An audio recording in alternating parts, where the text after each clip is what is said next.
낙찰받자마자 2천만 원 더 벌었습니다. 운이 좋았을까요? 아니요. 경매는요, 디테일하게 해야 잘한다고요.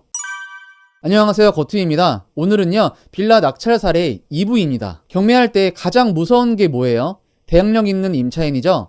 대출 안 나올까봐 포기하셨던 분들 많을 겁니다. 오늘 그 해결법과 함께 법무사가 보낸 황당한 견적서 피하는 방법까지 알려드릴게요. 특히 영상 후반부에는요, 제가 요즘 빌라 낙찰 받을 때 사용하고 있는 AI 프로그램 공개해 보겠습니다. 노가다로 물건 찾는 시대는요, 이제 끝났어요. 여러분들이 원하는 동네만 입력하시면요, 잘 팔리는 빌라 물건들이 특징을요, 바로 보여줍니다. 당연히 시간 아낄 수 있겠죠? 그리고 실제 빌라 낙찰 받은 거 올수리한 영상과 실제 견적서까지 오늘 영상에서 전부 다 공개할 테니까요, 영상 끝까지 안 보시면요, 여러분만 손해일 겁니다. 그러면 영상 바로 시작하겠습니다. 잠시만요. 아직 일부 영상 못 보신 분들은요, 우측 상단에 링크 남겨드릴 테니까요, 오늘 영상 시청하시고 1부까지 보시면요, 더 많은 것을 얻어갈 수 있을 겁니다. 가보시죠. 임차인의 보증금은 이거는 낙찰자가 인수하는 겁니다. 무슨 말인지 아시겠죠? 그래서 대출이 문제가 생긴다라는 이야기예요. 자, 대항력 있는 임차인이 있었을 때 우리가 이거를 낙찰을 받게 되면 인수하는 금액이 없으면 대출이 나옵니다. 그런데 인수하는 금액이 있으면요, 대출이 안 나오는 은행이 굉장히 많아요. 단 소액이면요, 담보 여력을 판단을 해서 소액이면 이 금융권 같은 경우에는 대출을 해줍니다. 그들도 먹고 살아야 되기 때문이에요. 그리고 전입을 빼줘야 대출이 가능한 곳이 많다라는 이야기를 제가 해드리고 싶습니다. 다시 한번 정리하면 대항력 있는 임차인이 있고 미배당 금액이 생기는 경매 물건 같은 경우에는 대출이 어려울 수 있다라는 이야기입니다. 네. 자, 여러분들 적으시면 들으시면은 조금 더 좋을 것 같아요. 네, 제가 말을 최대한 천천히 해드릴 테니까요, 오늘 내용 한 70%만 이해하셔도 여러분들 실력이 한 5배 이상 올리실 수 있을 거라 저는 오늘 생각하고 있습니다. 네, 준비 많이 했어요. 자, 그리고 전입을 빼주는 조건이라고 했죠? 자, 보증금을 지급을 해야 되겠죠. 네, 그런데 신고된 금액, 아까 저 2천만 원 있죠? 2천만 원을 전부 다 지급을 해줘야 될까요? 아니면 해주지 않아도 될까요? 저 2천만 원 우리 낙찰자가 전액 인수해야 된다. 1번. 아니다. 인수하지 않아도 된다. 전액 인수하지 않아도 된다. 2번. 한번 눌러주십시오. 2번 좋습니다. 네. 자, 신고된 금액 전부를 지급을 안 해도 돼요. 자, 경매가 실행되면은 월세를 안 내는 사람들이 생각보다 많기 때문입니다. 자, 이걸 보면요, 판시사항 보면 3번. 자, 2015 다 230020 판결입니다. 이런 거 다 대법원까지 올라가서 난 판결문이기 때문에 가장 힘이 센 그런 판결문입니다.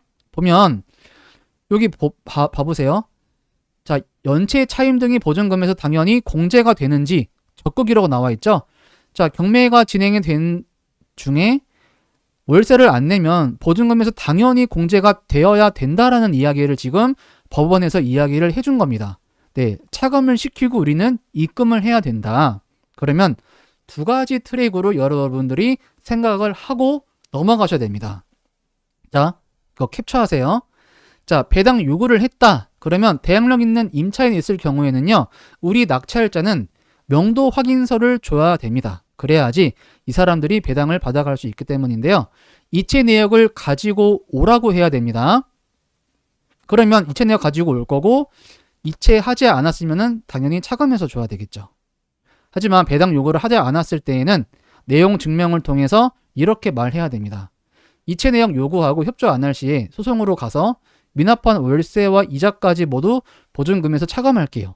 자, 당당한 임차인 같은 경우에는요, 바로 내역서를 보여줄 겁니다. 그런데 당당하지 못하면 뺄 거예요. 빼지 말라고 내용 증명으로 압박하라는 이야기입니다. 그 이유는요, 실제 대항력이 있는지 실체 확인도 하고 압박하는 용도로 내용 증명을 써야 된다라는 이야기예요. 자, 초보님들 여기에 계실 거예요. 자, 대항력 있는 임차인이 있을 경우에는 우리 낙찰자는 명도 확인서라는 무기 한 가지, 그 다음 다른 무기는 내용 증명, 명도 확인서 내용 증명이다라고 이해를 하시면 됩니다. 그래서 임차인이 만약에 이렇게 나올 수 있어요. 우리는요, 임차인은 생각보다 더 멀리 앞서서 생각을 해야지 명도가 상당히 쉽습니다. 제 교육생님들은 제가 뭐 명도할 때 당연히 옆에서 도와드리겠지만 오늘 특강이니까요. 네, 임차인이 이렇게 말할 수 있겠죠. 너 대출 받아야지. 전에 빼줄게. 1,000만 원 줘. 라고 하는 사람들이 없을까요? 네, 있습니다. 왜냐면 제가 경험을 했기 때문에 너무나도 잘 압니다. 우리 임차인 분들은요, 시간과 돈을 요구합니다. 이 두 가지를 요구하기 때문에 이 둘 중에 한 가지만 선택하고 나가도록 우리가 핸들링을 해야 된다. 경험이 있어야 된다는 이야기입니다. 없으면 있는 사람처럼 이야기를 해야 된다. 그러려면은 실력을 늘려야 된다. 시뮬레이션을 많이 해 보셔라는 이야기입니다. 자, 그럼 낙찰자는 이렇게 말하면 돼요. 저 대출 안 받아도 돼요. 자, 강하게 나오면요, 명도에서는 강하게 나오세요. 약하게 나오시면요, 한없이 도와주십시오. 강강약약. 저는 명도 때 이렇게 접근을 합니다. 오늘 꿀팁을 많이 알려드리겠는데요. 나 대출 안 받아도 돼. 1,000만 원? 나 줄 필요 없어. 법으로 이사유예 줘야 된다는 문구 있으면 가져와봐. 나 너 소송할 거야. 이건 내가 승소할 수밖에 없는 거고, 자, 감정가 1% 월세 지료 청구할 테니까 내 말 믿지 못하겠으면은 법무사 가서 사무소 가서 상담 받아봐라. 내 말이 틀린지 맞는지 확인해 보고 연락을 주어라. 라고 하면, 네, 찾아보고 말이 맞다면 고개를 숙이고 다가올 가능성이 상당히 높습니다. 네, 기선제압을 잘 해야지 명도가 수월해진다. 우리가 나쁜 짓 해서 경매를 낙찰받은 게 아니잖아요. 당당할 때는요, 당당하게 나가셔야 됩니다. 네, 겸손할 때는요, 한없이 겸손하고 약한 분들은 우리가 도와줘야 돼요. 무슨 말인지 아시겠죠? 자, 권리 분석에 대해서 이렇게 디테일하게 짚어드렸습니다. 경매 쉬운 거 아니에요. 여러분들이 쉬운 물건만 해서 쉽게 보일 뿐인데요. 쉽게 생각을 하면 경매 낙찰 생각보다 어려울 겁니다. 경쟁이 치열하기 때문이에요. 자, 두 번째 이제 시세 조사를 해보겠습니다. 네, 제가 개발한 시세 분석 프로그램이고요. 특허를 신청을 했고 올해 상반기 정도에는 특허가 나올 것 같습니다.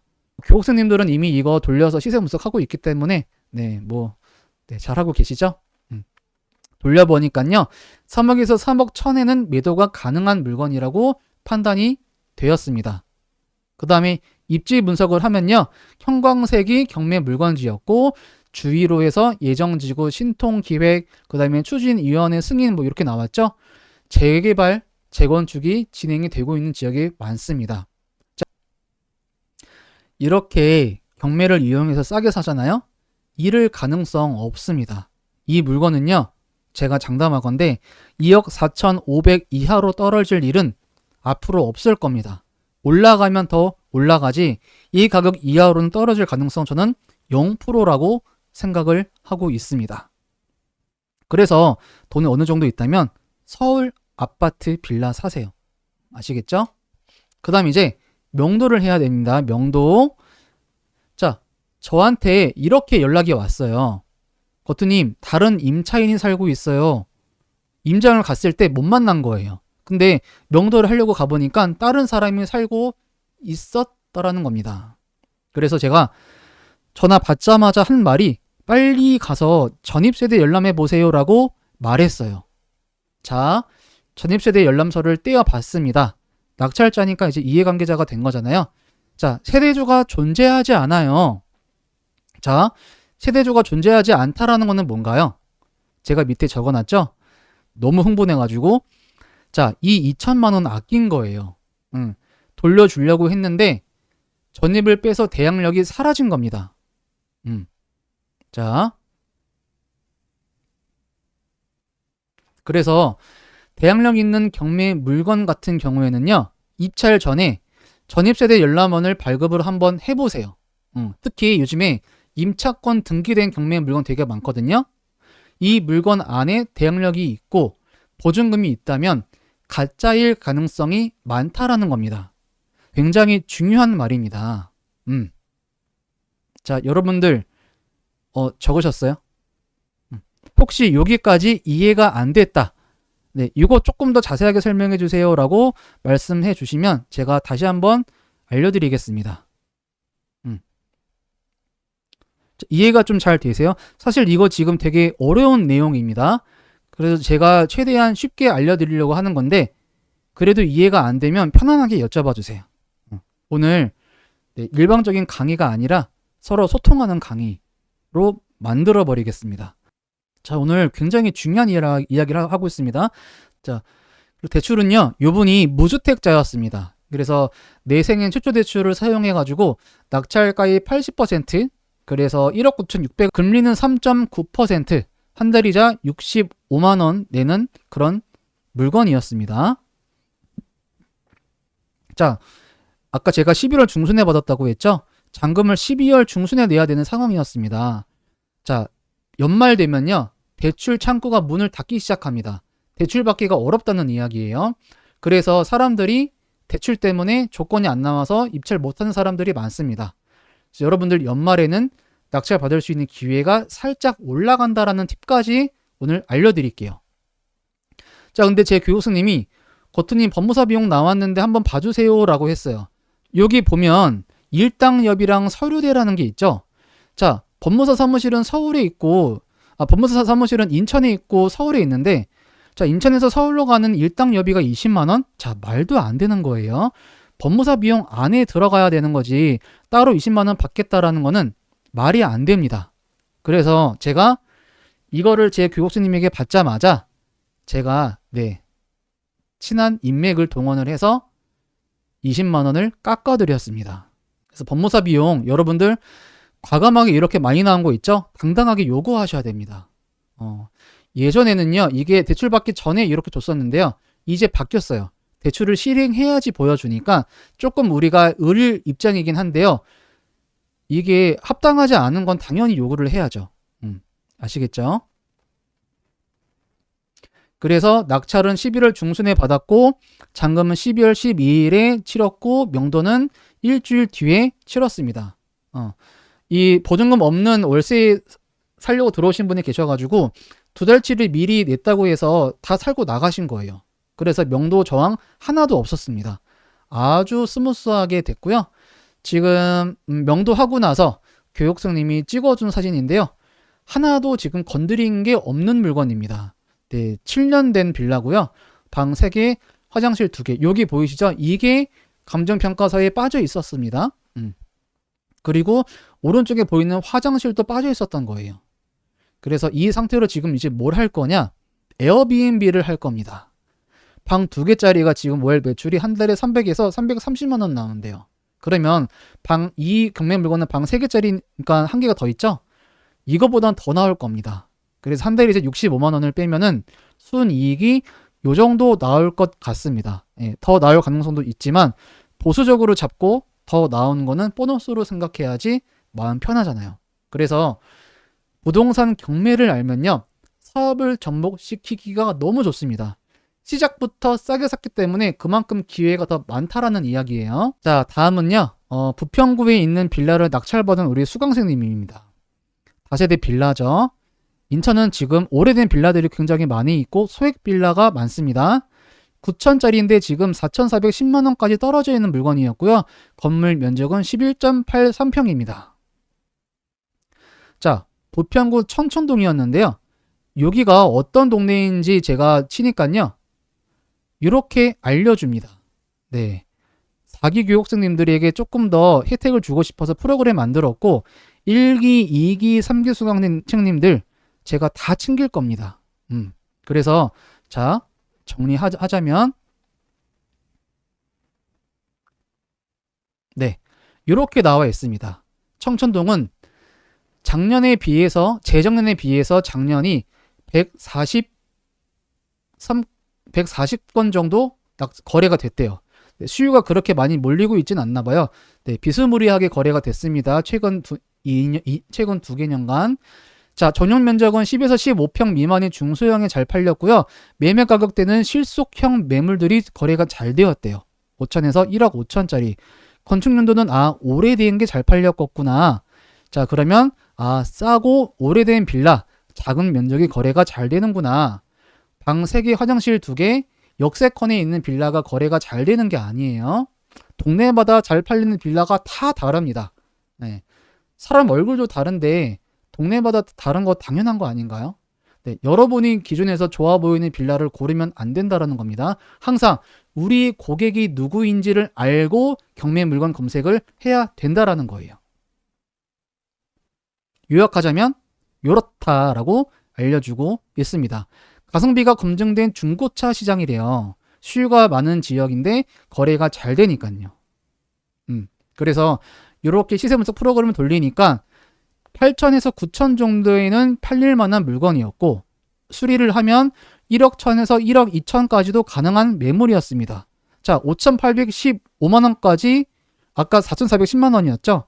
5,815만 원은 제 교육스님이 낙찰받은 가격이에요. 자, 싼 거죠. 싸게 낙찰받은 거예요.